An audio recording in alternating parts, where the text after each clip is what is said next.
We had email the whole time. I thought it was all Facebook Messenger. Yeah, it was Facebook Messenger. Like many military families, Janae and Bobby Scare suggested to living long distance while he was stationed at Bagram Airfield in Afghanistan. One of the reasons I say Afghanistan was so easy is because you had one thing to do every day. That's to get back to your cot. Because if you made it back to your cot, you made it through the day. For Bobby, the tougher adjustment was leaving Afghanistan and transitioning back into civilian life.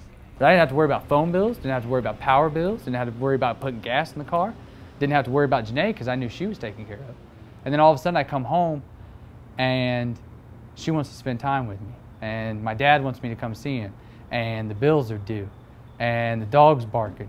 Even though Bobby enjoyed serving in the Army during his 6 years of active duty, he knew he needed to make a change. We were at a point in our lives, my wife and I, we wanted to start a family, but I loved the Army so much that I was going to be gone all the time. And, you know, my mom passed away when I was young, and I was raised by an only parent, and I didn't want that situation for my kid, because, I mean, there's dangers in the Army. So he made the difficult decision to leave the military. When you ask service members what one of their greatest concern is, one of their greatest fears, it's actually that transition piece. Dr. James Wilburn, an Army veteran and educator at the Georgia Institute of Technology, Savannah campus, recognized the common challenges military vets face when returning to the civilian workforce. Many of the service members coming out really have no experience outside of the one that they've been introduced to in uniform. One of the largest or greatest challenges service members have is translating what they were doing in the military and how it relates to their new civilian job. More than 10,000 of Georgia's active duty Army service members make this shift each year. So Dr. Wilburn designed the nation's first military internship to employment program offered by a college or university. The Veterans Education Training and Transition Program, otherwise known as VET Squared. Its mission? To equip transitioning military service members for civilian careers through a combination of classroom learning and an internship with employer partners.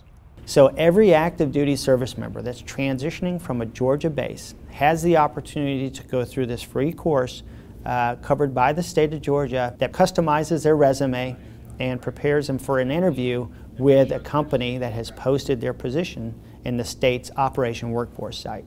The cost to the company, the cost to the service member is nothing. VET Squared partners with more than 1,500 companies across Georgia who are actively seeking retired military personnel for employment.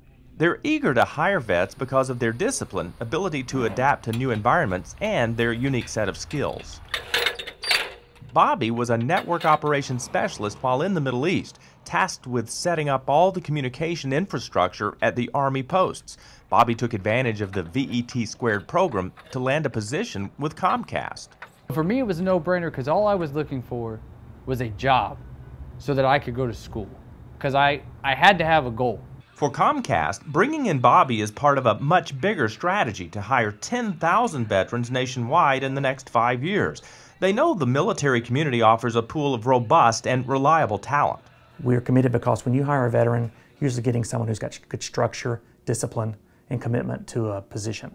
And so by doing that, we're not only helping our heroes, we're also helping Comcast as well by getting good stability. Bobby's now working 10 to 12-hour shifts 4 days a week as a cable installer. Just as he climbs each pole, Bobby is working his way up the career ladder, hoping to become a leader again, just like he was in network technology in Afghanistan. That's why I'm here. I was just looking for a job, found it. It's steady employment, fast-paced. I miss the responsibility. I miss people looking up to me and looking to me for answers, but that'll come in time.